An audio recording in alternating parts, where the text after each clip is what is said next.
Week 14, more chaos. Are the Bills the team to beat? I'm in the chat. No Hamilton today, so I need you guys to hang out with me. Chiefs, Bengals, playoff hopes. Poof, dust, done, right? Is there any way? We'll try to be a little optimistic. The Bills better win the Super Bowl. That's all I have to say. Matt Ryan joining us on the show. Demarcus Ware on the show. And stuff's getting crazy in both conferences. Let's go.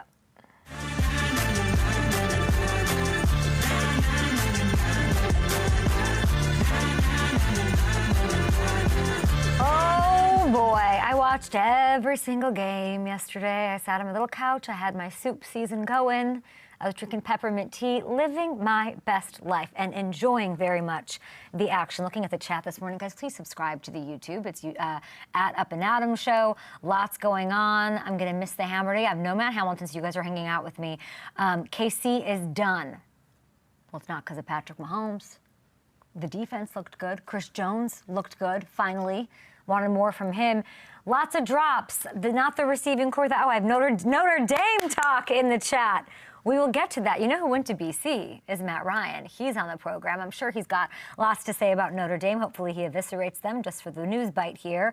And the nice clipping here on a Monday. Lots to get to. Here's where I'd like to start. Should we set the table, everybody, with what's going on in the playoff picture? We, of course, have to keep our tabs on that, on the sports book, what changes. Let's take a look at the NFC, okay? Or just the playoff picture at large here. Rams back on top in this conference. Packers. Told you, they were just sleeping there. One game back of the Bears. They get to play them again. They've got the Broncos and then the Bears again, this time in Chicago. They're sitting pretty. Bucks they're at 4 for now. Okay. I'm out on the Bucks, I think. Panthers tie them atop the NFC South. The two will meet twice. Oof. Over the final 3 weeks of the season. So fun to decide that one. Tampa still heavy faves at -330 on FanDuel Sportsbook. And the Bears, that's quite a spiral down there from 1 to 7, a game up on the Lions. Lions outside looking in for the final wild card spot. What a gnarly NFC. Over in the AFC, hey, Broncos, they take over the #1 seed. John told us they're champions, and they are holding strong, holding the tiebreaker over New England, by the way. They were on a bye. The Jacks take command of the #3 seed and the AFC South after their win over the Colts. They're now favorites at -190 to win the South. Texans at +175. Colts drop to +2,000 after the Daniel Jones injury. Steelers in control of first place in the North. They're the faves to win the whole darn thing. The whole Winnebago at -160. Texans, this is a lot, oh my gosh. Woo! Texans, 7 seed. Colts, outside. Feels so bad for the Colts, of course, and what happened to Daniel Jones. We're going to get to that, too. You guys can tweet the show at Up and Adam Show. What do you want to talk about? How good did Aaron Rodgers look? Why all of a sudden is the deep passing game a clicking? Just in the nick of time with Aaron Rodgers and DK Metcalf. That was fun to see yesterday. Who wins the North? The Bengals game, man. These back-to-back interceptions. I'm so glad. There's a lot of quarterbacky things that I have questions about, and so I'm very grateful to have Matt Ryan on the show. Also, Indy. Matt Ryan ended his career in Indy. Is there any world where, no disrespect to Notre Dame's great Riley Leonard, is there any world where, like, they pick up the phone and call, is Matt Ryan in shape? When's the last time you guys told me this morning he took a snap? 2022? 2022. Just shake it off, get on there, take them on a run. I thought what happened to the Colts was like the path for the Chiefs. That's what I thought, you know, and it's true. Oh, well, man, that happening is going to help the Chiefs get it. Man, what a disaster. And then we have to start the show with the Texans, deservingly so. They go into Arrowhead. They cigarette squash the Chiefs' hopes, realistically, for a run here. And the legend of this defense continues to grow. On the morning call, you know, we talk about everything. We're talking about Packers, Bears. I thought it was kind of a boring game. I'm sure it wasn't. I thought it was kind of boring. I was just there for the handshake and then moving on. And they, of course, get to face each other in a week. It was fine. It was a fine game. When we got to the Texans defense portion of our hour-long morning meeting, just what are the storylines? What do we like? The Bills, the fumbles, the, you know, Josh Allen, Superman, or is he, all of that. It was really a unanimous lift, like the glow up, when we started talking about how great this Texans defense is. and the lore is growing. I'm convinced that if they get the C.J. Stroud that we saw for the majority of last night, they're dangerous in this weird AFC field. They are. They've now won 5 straight. They're confident. Their playoff chances shoot up to 92%. Woo! I like that. 92 and sunny skies for this Texans team. They're in control of that last wild card. They hand Patrick Mahomes the roughest loss of his entire career. 3 picks, career low 42.4% completion percentage. They're a nightmare. 19.8 passer rating. Woo! That's 25 points below. That is freezing for Patrick Mahomes. He doesn't even know what to do with himself in those low temperatures of career lows in his life. It was so wild to see. Wow. Man, the Chiefs just looked tired and they looked a little old. They looked a little tired. They need a siesta. Wear and tear from going to the big games year in, year out. I don't know. Revamp, nuke button changes need to be made for sure. This is about the Texans. This secondary made them look like that. It was less in my head about what the Chiefs maybe didn't build or acclimate to or make the plays. This was, make no mistake, the secondary, looking so physical and suffocating and disrupting every little bit of magic that you thought might come out of the Chiefs side. That's them. They're imposing. And then these mistakes start happening and compiling because of the Texans' defense, make no mistake. And we said this 3 weeks ago. The Texans have the best total defense that we have seen in the NFL in the last 16 seasons. Okay, that is lore. They've allowed 266.3 yards per game. When you consider the competition that they faced, that is unreal. Okay, look at what they've done now. Patrick Mahomes, what they've done to the reigning MVP, Josh Allen. 0 touchdown passes allowed, 5 interceptions, 10 sacks, combined 43.9 passer rating against. We gotta get away from this passer rating stuff that we keep talking about. But excuse me, look at this. We are witnessing greatness we have not seen in a long time on that side of the ball. I'm hoping we see this offense continue to find itself. This defense deserves to be in that conversation. They need a nickname. What's the nickname? Hit the chat. Hit me on Twitter. They're in the Legion of Boom portion of their program. Okay? They can get it done. They can go to the Super Bowl. They are a force to be reckoned with in the AFC. The Texans creeping up there, by the way, 4th in odds to win the AFC at plus 630. Not too far off with everybody else. They've got a slight little edge there, which we like to see. All right, let's move on. This is way too much Texans talk. We might get to the Chiefs side of things with Matt Ryan, and that would be fine. Bears-Packers. No, Bears-Packers. Let's try. There we go. I thought these two helmets would, I don't know what I expected. I think like probably a higher scoring game, like a Bills-Bengals is just always better for me. I understand it was a defensive game. I understand Coop was doing his thing. I understand the takeaways, Keyshawn Nixon at the end. And I guess that was, I wanted the fourth quarter magic out of the Bears. That's what I was waiting for. I was very like tight-lipped on the old Twitter about, counting my Packers too early because I figured the Chicago would come back. They kind of did. They definitely played better in the second half as they always do. But I don't know. I wasn't like that. I think the second one will be better. I think the second one will be better. That's how I feel. And I wish that the Bears won this one. I think it'd be a better story this morning. This is like what should happen. The Bears are the better team. The Bears are the win now team. So was I like that juiced about this? I don't know. I hate that Caleb threw the. I wish that they. I just wish that they won this game. I do. I think it'd be better for the lore. It was nice to see. I mean, Caleb brought it. There was a little. I think there's a little psychology involved. I think there's a little like they're our big brother. But Caleb doesn't know that. What does Caleb know? This. He went shot for shot. I love seeing the magic. Loves when he does this Mahomes-ish USC throwbacky stuff. Both teams played really high-quality football, which is not what we're used to in this rivalry of late, so that's nice, and it came down to the final play. So I guess it was nice. Wish it was a little more high-scoring. Love this for Christian Watson. Loved having Jaden Reed back. Told you it'd be a big deal. He made huge impact plays that allowed them to get this win. I wanted like a little more something out of the coaches, I guess, in this one. Matt LaFleur, put on a coat. I hope he's wearing that scuba gear. I mean, all I could think is, Matthew Robert LaFleur, I know you're cold. I know it's 0 degrees. Put on a coat. Ben Johnson, you don't have to be a maniac like the rest of your friends in the NFL. Put on a coat. Grab a heat warmer or two. How am I supposed to convince my 2 nephews who live in Appleton, just a mere 20 miles away? How can I ever convince them when I'm babysitting to wear a coat when you, their example, are not wearing a coat, Matthew Robert? Okay, so for the Packers, let me dig into this. They have 4 straight wins. This is like, I'm not going to give them a ton of credit because I expect this out of you. But the offense looks a little bit better because these last 2 weeks, for whatever reason, and probably because there's healthy guys in the field, they're letting him let it rip. Let him do this. Yes, more of this. Fans want more of this. Watson's back healthy. He's on a roll. That's amazing. Jordan was really incredible, okay? Watson has 5 touchdowns in his last 4 games, as I tweeted last night. Josh Jacobs, fine, like this revelation, right? Pure brilliance.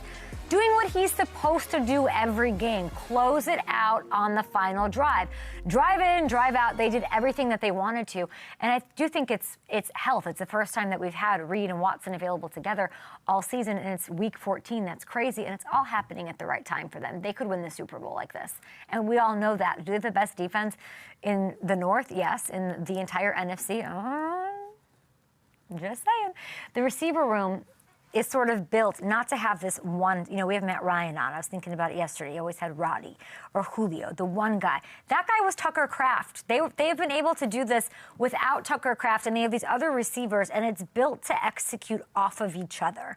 You need Jaden to do the thing so Watson can do the thing.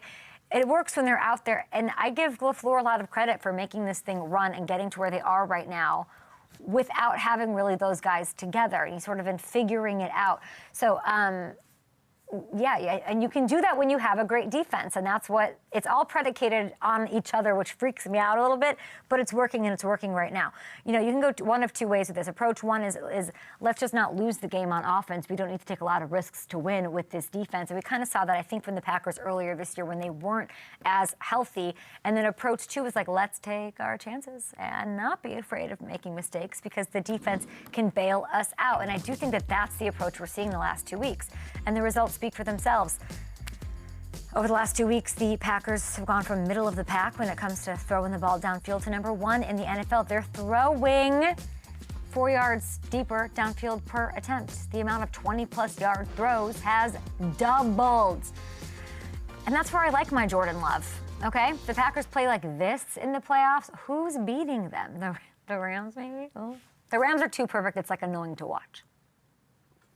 I like the Rams, but you're like too buttoned up. But that's the team that they'll have to. That'll be an interesting little bout if it comes to.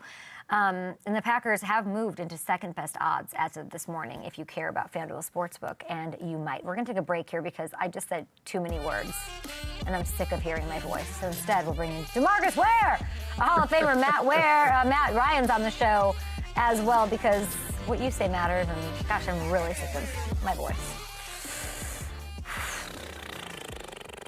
Do the Packers have the best receiver group? What is that question?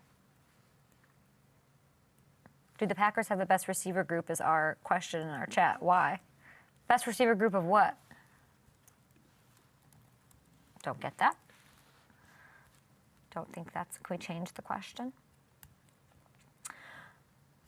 Yeah, I guess let's look at that. So Ben Johnson and Matt LaFleur, I feel like we pretended this was cool or oh, they don't I don't know.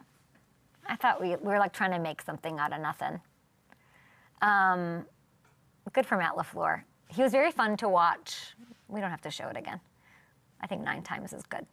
I don't know. I want a little more. I think I wanted a little more based off of everything that they've said to each other. LaFleur on our show, LaFleur on McAfee, Ben in his presser. We finally wait all season. You're both really great, and I feel like we're pretending it's a great movie because George Clooney's in it. And then it's was it really a great movie, or do we just work it up to that?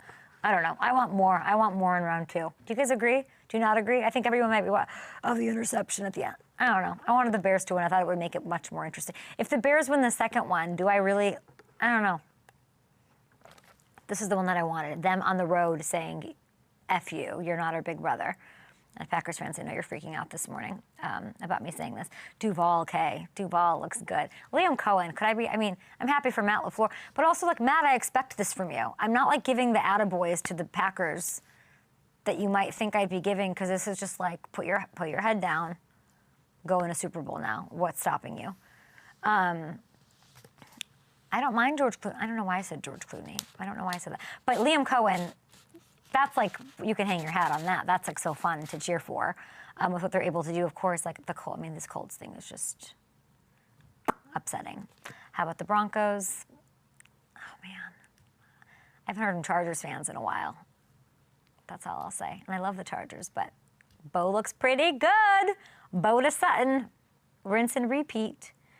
Geez, Demarcus is still ripped. I'm sure he is. I haven't seen him. Don't pop him lippy. I'd like to be surprised. Who wins the AFC North? Oh, well, I think, what did the odds say in the AFC North? Do we have those? Steelers, right? Yeah. Steelers are minus 160, y'all. On that. All right. Those poor Bengals sitting there at plus 1,300. I don't understand what happened to that Bengal. One of the best, Demarcus Ware. Yeah, I play hard. Gobbled up by Demarcus Ware. You can't guard me. You can't block me. Hit it, sack. Wow, Demarcus Ware is gone. I'm a saver too. Tiger running loose. What's up? Unstoppable. Welcome back to the show. You just saw those highlights. Hall of Fame edge rusher, 7-time All-Pro from the Cowboys and the Broncos. And apparently you're ripped. Let's go. Show me. Always. You got that polo. If I were you, I'd wear the jacket. I'd wear like the ring. I do it all, but you're just casual. You're just rocking in case you don't know. Casual. But just casual. Yeah, just casual. This is my polo I go golfing in, so it's like I just put it on this morning just to let people know that, the Hall of Fame is still out there. Yeah, I always love seeing you because you are such like a delight and you're smiley and wonderful and you were such a menace on the football field as we just saw. And there's nothing casual and cute about this Texans defense. They are unbelievable. And that's where we start from last night.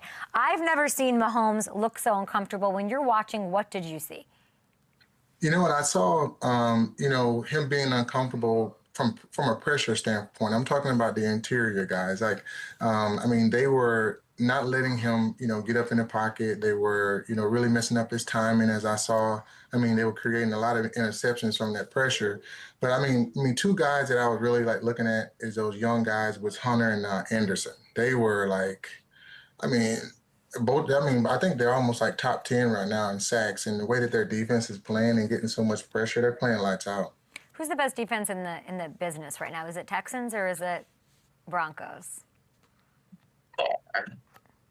I would probably say the Broncos, because when you start thinking about a top defense, you also got to think about the other side is the offense. The Texans' offense is okay. That's what I think compared to, Bo Nix. But when you got a defense playing like they've been playing, they won like the last 4 or 5 games by like 1 or 2 points, and it's all came down to the defense. And so that's probably one of the coolest things for me, not just because I played and won a Super Bowl with Super Bowl 50 with Denver, but those guys are young and they're really hungry.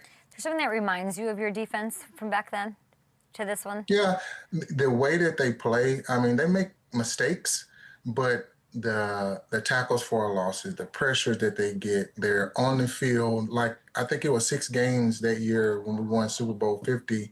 We won it by either causing a forced fumble with 12 seconds left, or just like Benito did last week, it was the last play of the game. If he would not block that ball and, just knocked it back, it would have probably been a touchdown. So just the young guys that they got, the tenacity that they play with, the pressure, the consistency in the red zone. When a lot of the defenses, when you look at them, they're probably the top defense with consistency in the red zone, and them being able to play like they've been playing right now. I think I always say the sky's the limit for the young guys when they come together so early. Who came up with no-fly zone? Who came up with that? You know what? I think it was Chris Harris. He made it up?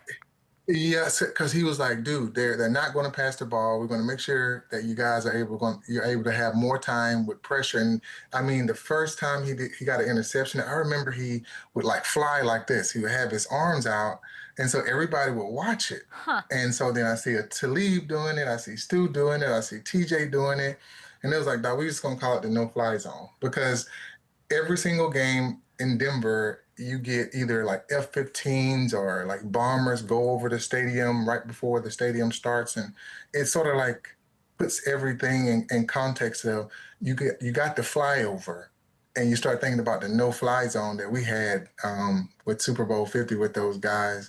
I think it was just a perfect name for them. And because I'm trying to figure out, like, who decides to name these defenses, right? Because I was just talking about the Texans, and it's like they probably deserve a nickname because Something. they're Legion of Boomin'. They're really, like, by the numbers, historical. Yeah. And I feel like the last defensive, what was the last nickname we had? It had to be Saxonville in 2017. Yeah, Jackson. Yeah, it was and Jacksonville. No one since then, and maybe I'm wrong. So, like, I want to know, like, who's the person, the arbiter, that decides? You're saying it's Chris. So, like, somebody, like, you know, Will Anderson, step up to the plate and start. We got to start workshopping. No, the media. No. The media. They usually will say, hey, they played like when we played. They said it was like the Orange Crush, right? And so then they started saying, okay, how can we have a spinoff on it? And there's a no-fly zone comes up. Yeah. But like, how has it? Has Houston had like some really good defenses that they can say, okay, this is what did when J.J. Watt was there, right?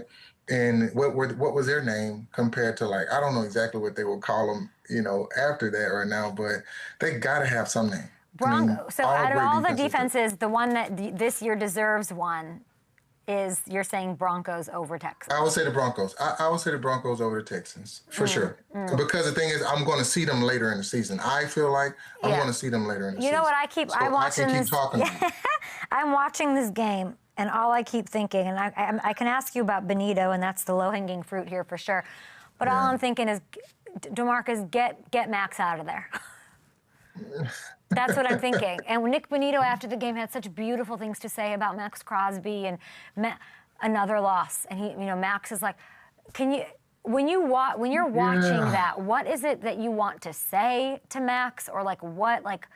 Why are you closing your eyes like that? Are we praying for him right now? What are we doing? No, I mean, I can't be praying for him, but a guy with Max's talent, I mean, he didn't, you know, when you think about like the top 5 pass rushers, top 10 pass rushers right now, he's in that list.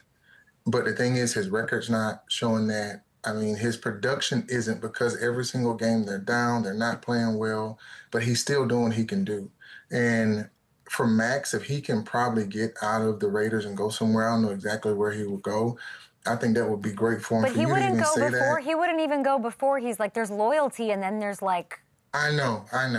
You think that this season changes that? You think that there's a world where he believed this was a season, and then it didn't, and now he changes his. Like, I guess my question for you would be, what would it take somebody who's an elite pass rusher, who you can only do what you can only control what you can control? Yeah. What would maybe change his frame of thinking and finally saying, like, him and Miles, like, okay, now, like, Father Time is going to come eventually. I want to be on a contending team. Is it time that makes that change? You know, being a competitor, I'm going to go back to the time where I got released by the Dallas Cowboys. There was no way, it didn't matter if we were losing or not, I was loyal to that team. The only reason I had to leave was because of business. You know, Jerry couldn't pay me at the time. He said, I'm going to let you test the market during free agency and see where you fall, and then see if I can, you know, work a deal with you. And he couldn't. And so when you are a competitor like Max, he wants to win. It doesn't matter the record. And that's what type of player you want on the team. No matter if he's up, no matter if he's down, he's going to put those pads on. I'm going to be loyal to you. And I'm probably going to be the best player on the field, which he's been for, you know, the years he's been playing. So it will be harder to end up being probably a business deal that will get him to change over. Otherwise, he's going to say, nah, I'm going to be right here. I'm going to be loyal, and I'm going to just keep playing. Do you wish he'd go somewhere else? I wish he would. I mean, the Raiders is, you know, seeing him in another uniform, I probably can't see it, but the production he can produce on another team that has a really good offense, I think that, how many years has he been playing? Let's say 8, 9, right? 8 or 9 years. I don't know for sure. So don't quote me on that. I'm sure my But producers are on it. I'll get it to you. Go yeah, ahead. yeah. But so let's say that like now the next 4 years of his career, 7. he's on a 7. He was Wow, drafted so in he's still 2019. early. Drafted in 2019. So maybe I'm like jumping the gun on it, I guess. No, because the thing is, he's still got a lot in the tank. And when you are Yeah. not on a good team, you get beat up every single time. The teams are going to come in. They're going to say, put a tight end, put a tackle on him, Yeah. put a running back. We're going to chip him. And now he only got 2 or 3 more years left. But if Yeah. he gets on a good team, now he's rushing the passer and doing what he likes to do. And now he's playing for 5 or 6 more years. Yeah, Raiders fans always want to kill me about this kind of stuff, but if you really love Max, you want him to thrive while you guys are turning it around. You want the best for him. You want him the to best go. for him. You want to see him. Same thing with Browns fans. Like, are you really a fan of, or do you really love this guy if you're not rooting for him to go somewhere else?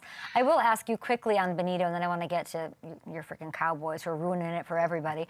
I want to ask you, like, and I'll show you just the sacks. I think since 2024, what do we have cooked up here on Benito? Yeah, sack leader since 2024. That's pretty freaking good from Benito. Wow. He's not talked about as one of these elite Garrett Parsons, Crosby, Watts. I'm not going to ask you what's missing from his game that you like makes him not talked about in that way. Like when you see this, it feels like he should be getting more love. Is it like a consistency thing? We need more. He's playing with the best of the best with Myles Garrett. Just to name a few of those guys, with Max, with TJ. He's playing good football. I always go back to how many of your football games are nationally televised? And when you start looking at a lot of the games in Denver, they're 12 o'clock, they're 2 o'clock. They're not those late games that people are watching at 7:30, and half of the time, if I try to watch it here in Dallas, I don't get it. I don't even get the broadcast, so I'll go maybe on YouTube or Netflix or Hulu. I'm going on every single thing trying to watch it, so I don't get to see it. So I don't get to see his highlights like a lot of the other players like Myles Garrett. You see what I'm saying? So I think that it's the showmanship that he's not getting, not from a production standpoint. That's interesting. And they're the #1 seed in the AFC. Maybe they start getting that love eventually because he's amazing. Yes. I don't even know the chances for your Cowboys are bad. I think we can take a look at the standings. I don't know. I know that they went way down. Obviously, it just goes to show you can have this like fireworks show of an offense. It doesn't matter if you don't have a great defense. People are clowning on your guy Eberflus after this game. When you watched last week's Cowboys loss, now that it's been a couple days, you saw these other games to even it out. What are your thoughts? I got coached by Matt. I was in he was a phenomenal coach. And when you have a set of young guys and finally getting some leadership, coming there from a defensive line standpoint and getting the guys right. With Williams, I think it's really, really good. And you can see that those 3 games that he's been playing, I think it's maybe 2 games, they've been playing really, really well against the run. And so then you're starting to see Matt Eberflus's defense open up. It is very, very complex. And when you have young guys that aren't in the right place, that's when you start seeing the mistakes happen, right? But then when you see them play like a total game against, Kansas City, and then I think it was like Philly, and they beat both of them, it's like, wait a minute, where did this team come from? Is because they were on point. They were doing exactly what his scheme calls for, and that's being fundamentally sound. And so they're not fundamentally sound, and so you see these little mix-ups on defense, and then they're like, well, and it's Matt's fault. It's not. He calls great plays. I promise you, he calls great plays. I'm a vouch for the guy. So why is it not Matt's fault? If you call the play, right, now there's a number 2. the guy with the C on his chest, meaning the captain of the defense. He is responsible for being the coach when Matt's on the sideline. Matt gets the call not just to the captain, but to the play caller. And then that captain knows everybody's position, where they should be, and then instilled a will in that defense that no matter what Matt calls, it's going to work. Like no matter what he calls, if it's a base, if it's a blitz, no matter, it's going to work. And I think the guys, they have bought in some of the games, and some of the games they haven't. Did you buy into the fact that the storyline that Pickens gave up at the end of that game against the Lions? Questioning his effort. Do you question his effort? I don't question it. I don't question it. I mean, maybe I question if he was sad because his boy in what happened. You know, sometimes it can change the demeanor of a player, and you just like, man, how is he doing? Is he okay? And when you're beside, it's almost like, you know, you got your 1 and 2, Batman and Robin. So if you don't have one on the field, you just don't feel right. So I don't think it's an effort thing. I think it was one of those things where, like, I need to go check on my boy. I need to go see how he's doing. Like, what is going on? What's more important here, the game or the player that I play with, which is my brother?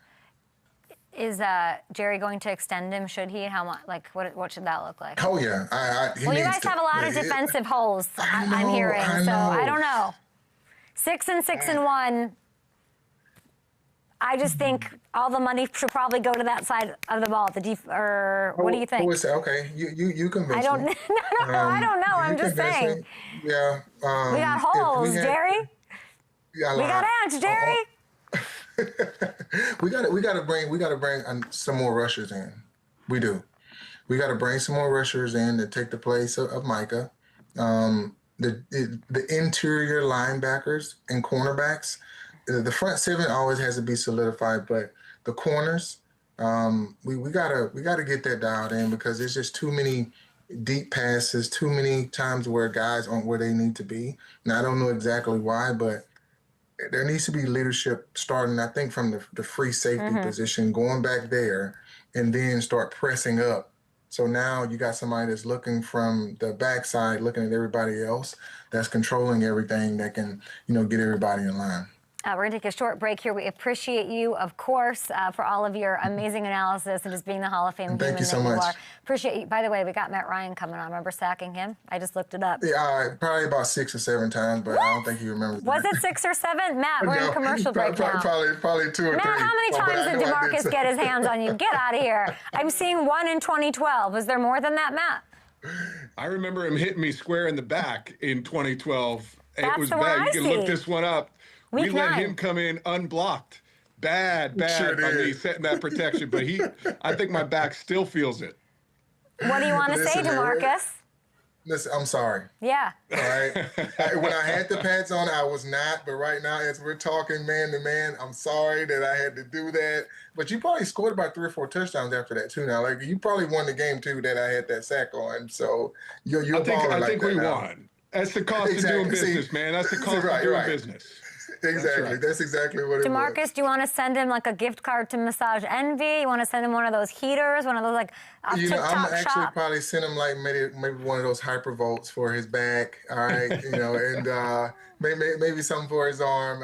Or send him a cold plunge tub to his house. I know he wants some of that. See, so look. yeah, if I do it, I got to do it for the quarterback. I got to do it. Look, I love it. Thank you, Damaris. I'll Yeah. text you my address. Okay, There we go. I'll expect that cold plunge. For sure. here. Matt, I think Yeah, both of you. our I think Christmas both card of you is are coming. doing pretty well. I think both of you are doing pretty well.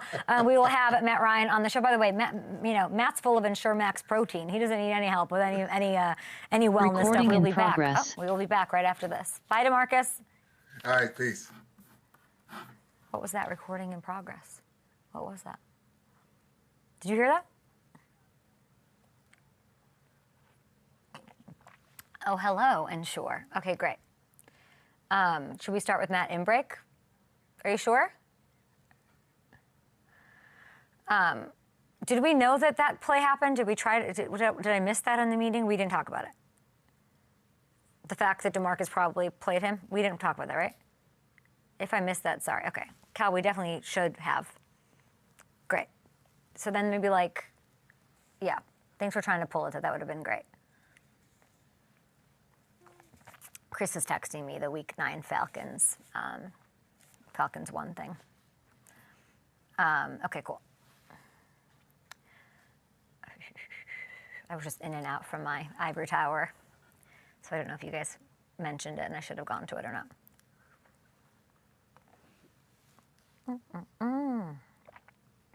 We're just going Chiefs, Chiefs, Chiefs, huh?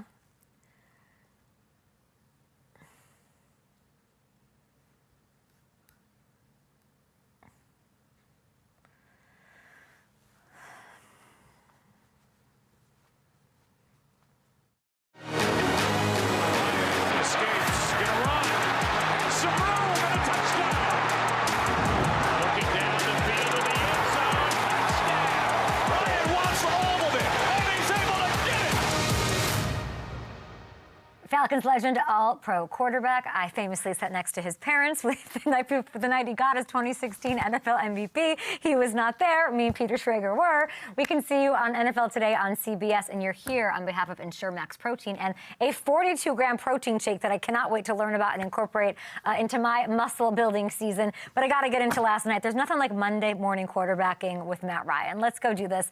Andy Reid, Texans pull it off. What is this decision?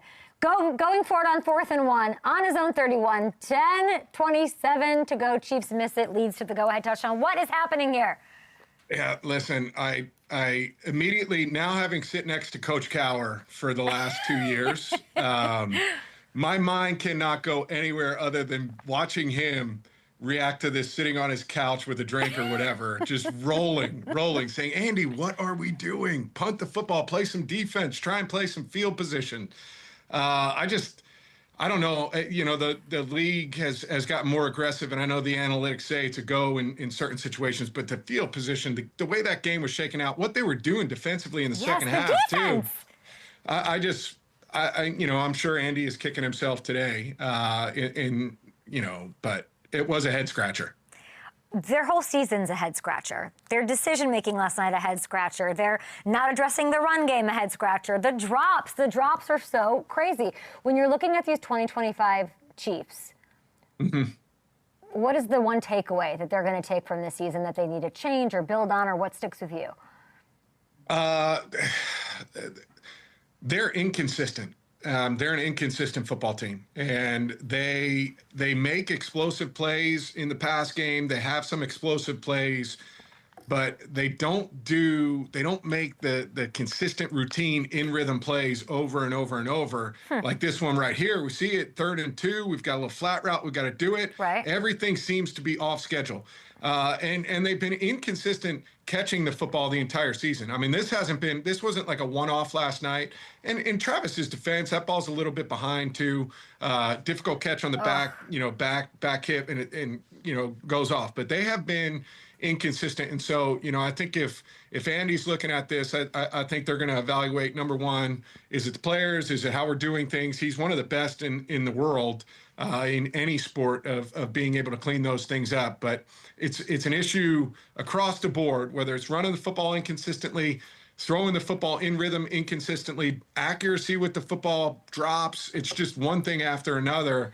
And they haven't been able to overcome it all season long. The crazy thing is, going into the season, it was like touted, like we have the deepest. I sat and talked to Patrick about it. He was excited about the receiving core, and you know, they're deep and they're fast and they're explosive was the word he was using, and it hasn't worked. And I don't really like it doesn't feel like a Patrick thing. Like Patrick's having, by all measures, a good season, a great season. Like he's having a great time there. And then, so, you know, with Veach, it's like, I feel like this is the second little reset button. Do you like their receiving core? Do you like this group? I mean, here's the thing. I agree with Patrick. I do think they're explosive. I do think they're athletic. I do think they have people who can separate. But the most important thing is we got to catch the football. We've got to be detailed. We've got to do the little things right. And I think as you look at them, they do not. And so, you know, I've always felt like drops and physical mistakes with wide receivers were the things that, like, I could live with. It was the mental errors. It was, not being able to line up, running the wrong route. Like the mental mistakes were the things I would get on guys for. The physical mistakes, I felt like that was part of playing sports. But when the physical mistakes happen over and over again, you no longer are going to be there. That's just the nature of how this league works. And so, I think if it was a 4-week sample size, I'd sit there and say, I love how they run. I love the speed. I love the ability to push the field vertically. But I have not liked how we're catching the football. And then what's with his knee? When you're watching this and you're seeing this pad come out and he's heating it, and now I'm like, do we just want to? He's not the problem. So this is your future. Should we sit him the rest of the way? Your playoff chances are dwindled. When you saw this knee stuff, what did you think of that? Should I be worried about this?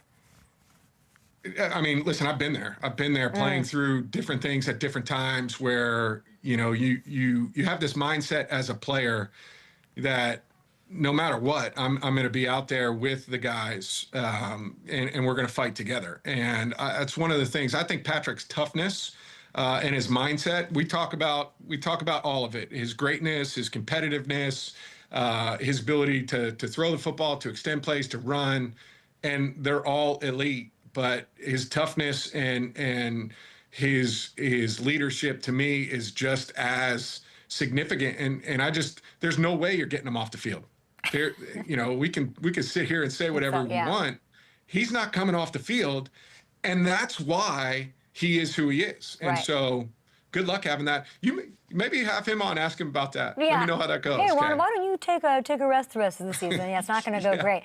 The Bills, Patriots, Broncos. I'm looking at let's take a look at the AFC odds and standings right now. Who's the team to beat in the AFC, Matt? Man, who's the teams to beat are the New England Patriots and the Denver Broncos. That's just schedule, right? And record. I mean, where they're sitting at right now. I think who are the teams that scare you?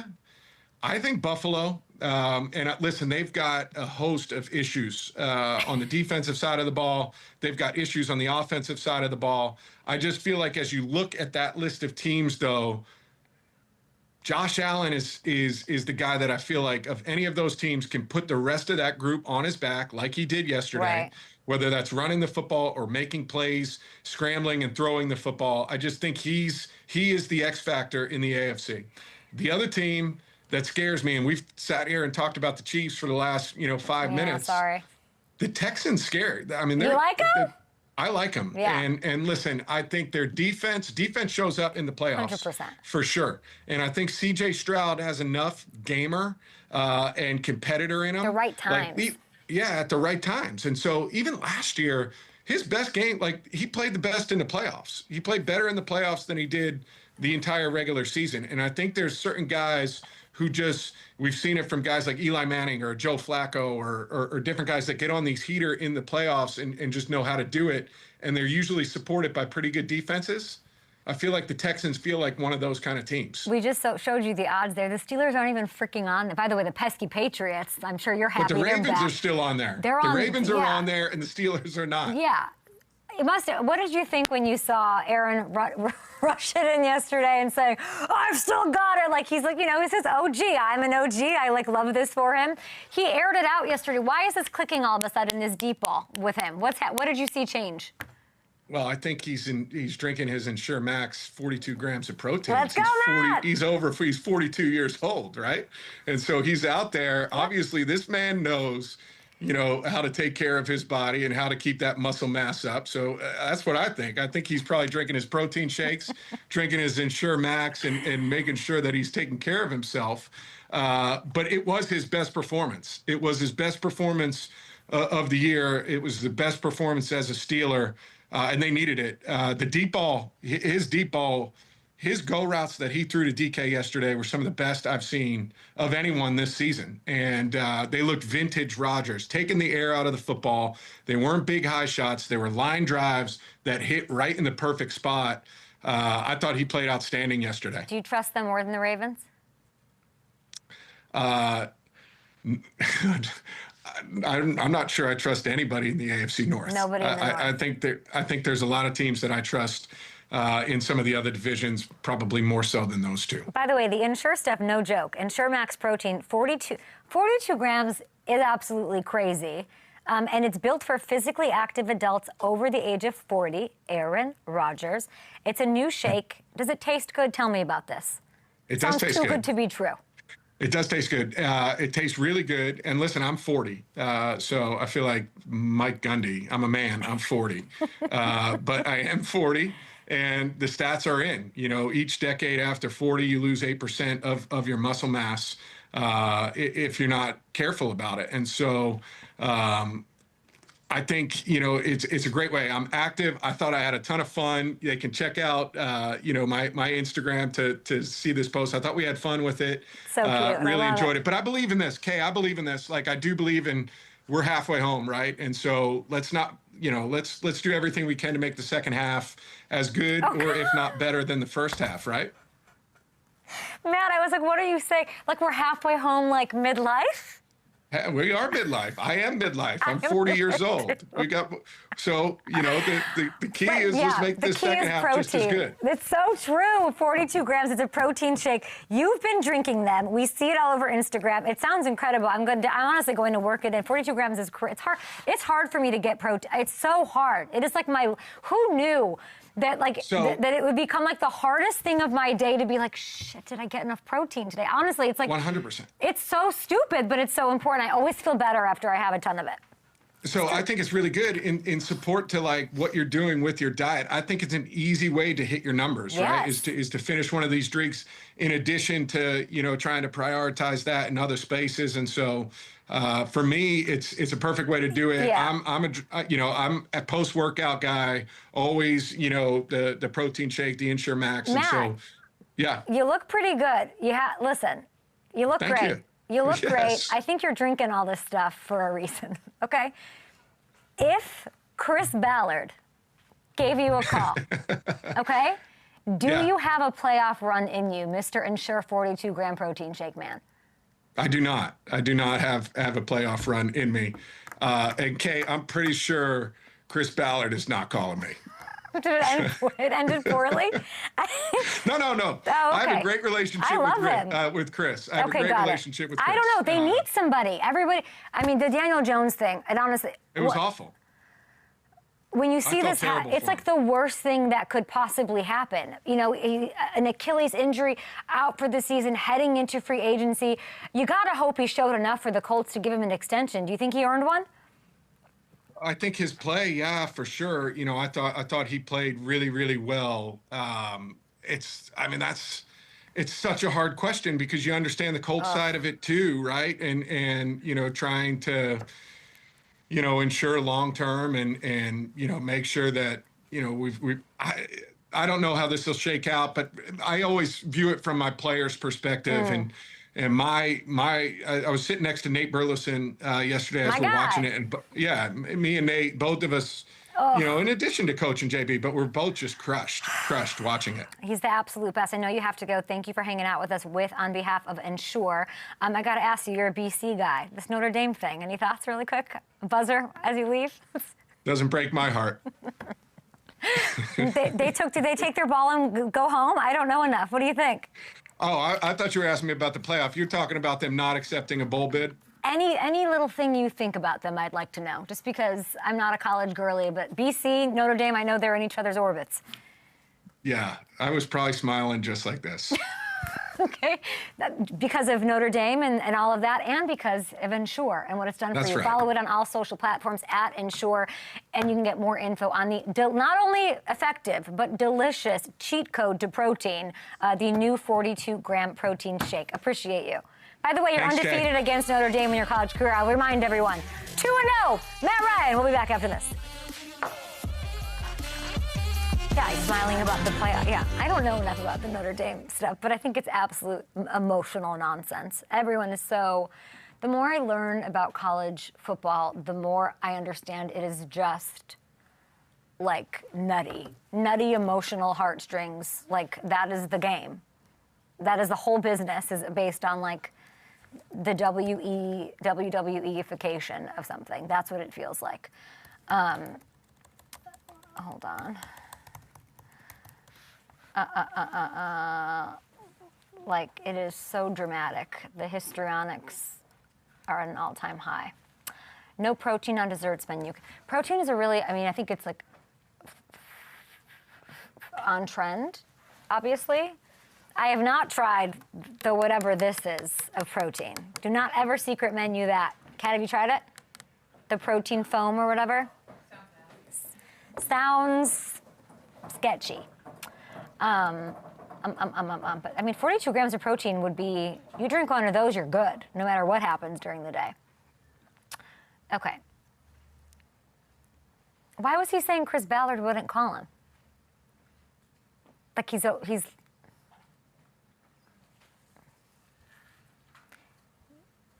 no, I don't know. Why would I, give him a call. Riley Leonard would put, I guess I like that Riley Leonard. He's out of central casting for a quarterback. He is, who's the Jerry Maguire quarterback? And actually, he's nothing like him. He's like a perfect quarterback. Says things. He reminds me of the young cat from the Steelers. What's his name? Will Howard? Yeah, they're very similar, and they just look like they were hired actors to play quarterbacks. When I interviewed them, say all the right things. Protein, coffee, yeah. Miami beat Notre Dame, therefore Miami, yeah. Here's my question: why don't they just if they didn't want to make it dramatic, like it's clearly just predicated on drama? Why wouldn't they? Hold on, they do a poll every week, right? An AP poll. Why aren't those just the 12 teams that are in? I understand. And is this committee public?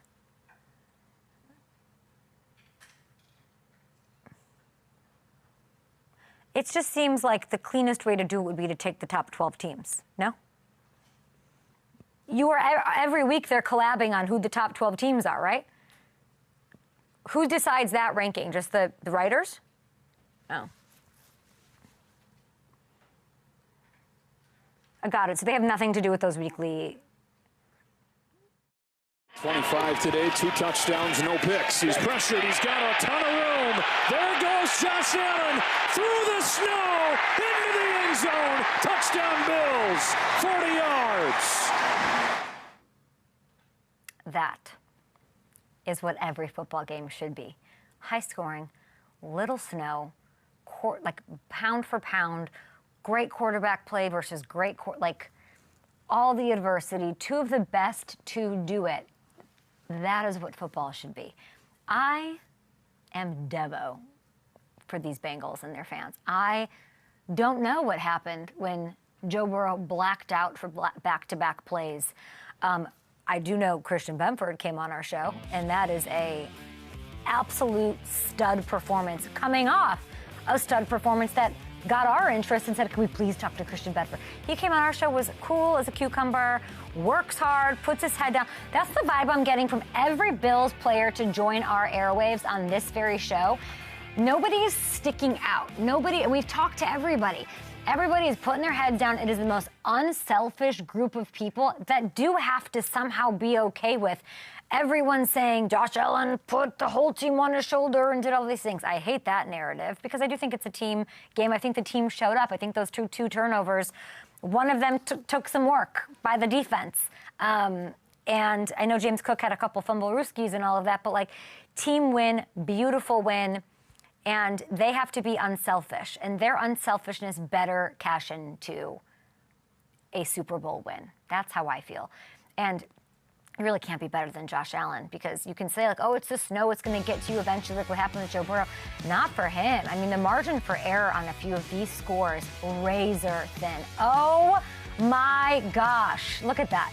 2 of his 3 touchdown passes came on 4th down. Highest pressure, home crowd, that's pressure. The Chiefs aren't great. The Bengals defense sucks. It's all you and should be. And he ran all over this defense as one expected. This was his 3rd career game with 250 passing, 75 rushing, and 3 touchdown passes. No one in the history of this business has done that more than twice. He was as good as he's ever been. All the bit of the MVP guy at the head of the class. Having Kincaid, by the way, huge deal for him. Huge deal. It's like all the tight end play in this one. Gesicki on the other side. It was fun. And this was the first time, and I loved that it was Greg Olsen getting to like love on that, right? We finally got to see yesterday, and unfortunately it was against this freaking poor Bengals squad that was hanging on by a thread, and now they're really hanging on by a thread. We got to see this offense at like full go. I feel like at the 10 out of 10 on the gauge, and they outside of a couple fumbles, which gives you confidence too. They fumbled a little bit, and they still got the win here. I am at the point, and I tweeted this yesterday, and like people are so one-dimensional that they can't you can't say anything without somebody thinking you're opinionizing it or subjectifying it. I said the same thing about the Vikings. You better go to the Super Bowl. Why? You better go to the Super Bowl. Pause, please. You better go to the Super Bowl does not mean I think you're going to win. I love you. You're so amazing. It is you made a decision to not go get Aaron Rodgers, who looked 32 yesterday. You made the decision to not do that, so you better know what you have, and you better think you're going to the Super Bowl, because you probably would if you got Aaron Rodgers. I feel the same way about the Bills this year. All these years, you have the best player at the position. You've got the run game. And you're going to say, we don't have you better have the defense. You better have done your thing, because this is a year where the Chiefs are out of it. The path is clear. The Bengals are out of it. The guys who usually stand in your way are not in it. You better, in this time of having Josh Allen, not let this pass you by. You better cash in on a Super Bowl. And no disrespect to the Patriots or the Broncos, all the typical teams that have stood in your way, all the quarterbacks who have given you problems are out of the picture. If this is not your year, and on top of that, oh my God, if you let the Patriots beat you, and you face them again here in a second, if you let them beat you if the Patriots go to the Super Bowl instead of you, what do you do as a fan? What do you do that's what I mean by this. Not like I believe in I do. I think you better cash in this year with what the rest of the AFC looks like. That's what I feel. Maybe that's a loser mentality, but you have the prime opportunity in front of you. If you don't go this year, and then the Chiefs retool, and Burrow stays healthy, you're going to have such a harder path. Bills to the Super Bowl, you better win it this year. That's our show. I don't know what the future holds. Secret menu option on FanDuel Sportsbook. Go check it out.